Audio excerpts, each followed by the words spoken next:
Hello friends, welcome back to my channel पैसे की बात। फ्रेंड्स, आज हम जो स्टॉक डिस्कस करने वाले हैं वो बहुत ही पॉपुलर रिटेल स्टॉक है। एक सॉफ्टवेयर कंपनी है, लेकिन बहुत ही रिटेल पब्लिक इसमें घुसी हुई है और इसके जो फंडामेंटल रेशियोज होते हैं वो काफ़ी इंटरेस्टिंग है। चलिए आइए देखते हैं मेरे साथ इस स्टॉक के बारे में इन पैसे की बात। और स्टॉक का नाम है के सॉल्व्स इंडिया लिमिटेड। सबसे पहले मैं इसके बेसिक फंडामेंटल्स अगर देखूं तो इसका मार्केट कैप 826 करोड़ का है। और इस पे जो इसका ईपीएस ग्रोथ दिखा रहा है, मतलब अर्निंग्स पर शेयर जो ग्रोथ दिखा रहा है पिछले 3 साल का, वो 29.2% है। ये कंपनी बेसिकली सॉफ्टवेयर कंपनी है। बेसिकली ये जो एआई रिलेटेड हो गया या ईआरपी रिलेटेड सिस्टम्स जो हैं उनको असिस्ट करती है और उसी से इसका बिजनेस है। इसके अलावा अगर आप देखेंगे तो इस कंपनी का जो सबसे इंटरेस्टिंग फीचर है वो है कि जो इनका आरओई है, रिटर्न ऑन इक्विटी, वो 154% है, मतलब 154% है। और बड़ी बड़ी कंपनियां हो गई जैसे H C L Tech, Wipro, Infosys, TCS, Persistent, L T I, Mindtree, इन सबका आरओई जो है वो 25 to 30% के बीच में है। तो ये कंपनी ने ऐसा क्या कर दिया है कि इनका आरओई जो है वो 150% के भी ऊपर जा रहा है। तो जब मैंने थोड़ा डिटेल में देखा तो मुझे पता चला कि अगर आप आरओई का बेसिक फॉर्मूला देखेंगे तो आरओई होता है net profit margin divided by total equity. ये कंपनी क्या कर रही है दोस्तों, अगर इनका प्रॉफिट कम हो जाता है, यानी कि न्यूमरेटर जो है इस फॉर्मूले का आरओई का वो कम हो जाता है, तो जो डिनोमिनेटर है इनका टोटल इक्विटी, ये उसको कम कर देते हैं। टोटल इक्विटी क्या होता है दोस्तों?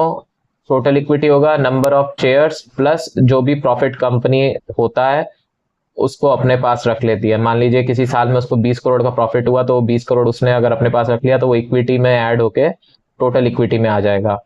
तो ये कंपनी क्या कर रही है, जब इनको प्रॉफिट कम होता है तो ये जो प्रॉफिट उस साल का हुआ है उसी में से ये डिविडेंड दे देते हैं।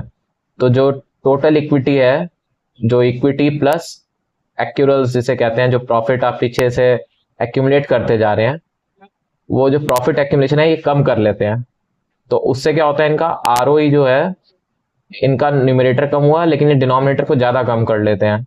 तो भी नेट नेट इनका जो आरओई पिछले साल के कंपैरिजन में है उसी रेंज में रहता है, अगर इनका प्रॉफिट जो है बहुत ज्यादा फ्लक्चुएट ना करे तो ये एक बात इसमें देखने वाली है कि इसका आरओई हाई क्यों है। कोई कंपनी इतनी ज्यादा एफिशिएंटली काम नहीं कर रही है, बेसिकली ये सिर्फ नंबर गेम्स खेलते हैं।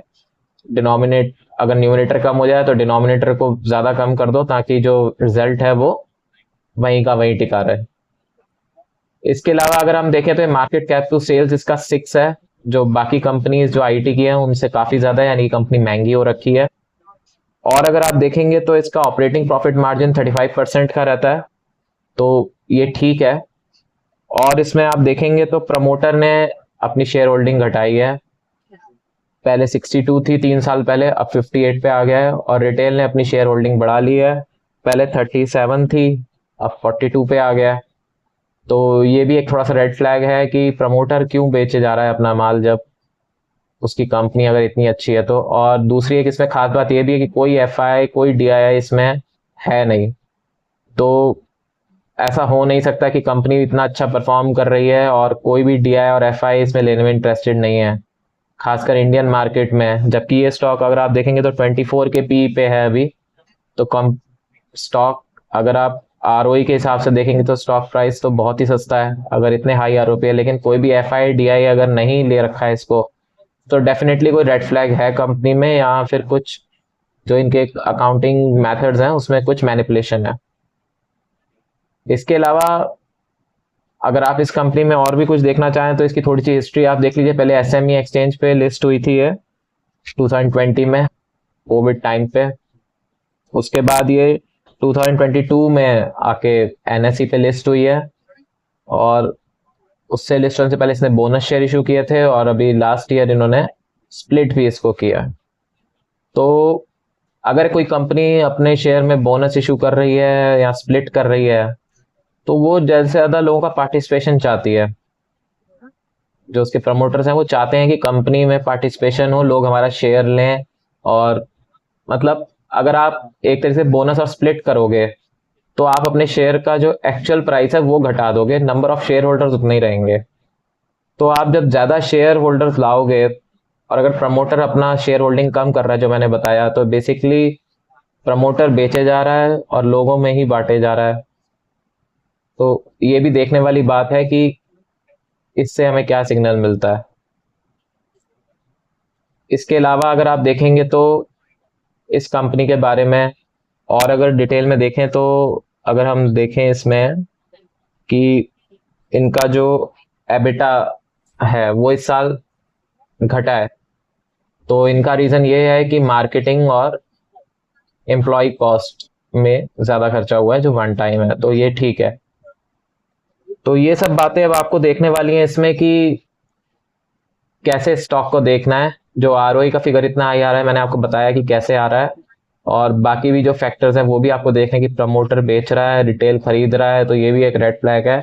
ओवरऑल कंपनी ठीक लग रही है, इतनी ज़्यादा खास नहीं है, बट इसके जो अकाउंटिंग स्टैंडर्ड्स हैं, जो जिस हिसाब से ये बैलेंस शीट में अपने आरओई को एडजस्ट करते हैं, तो वो देखने वाला है कि कैसे इस स्टॉक को हमें देखना चाहिए। आशा करता हूँ आपको मेरा वीडियो पसंद आया होगा। अगर पसंद आया तो शेयर, लाइक और सब्सक्राइब करें। धन्यवाद।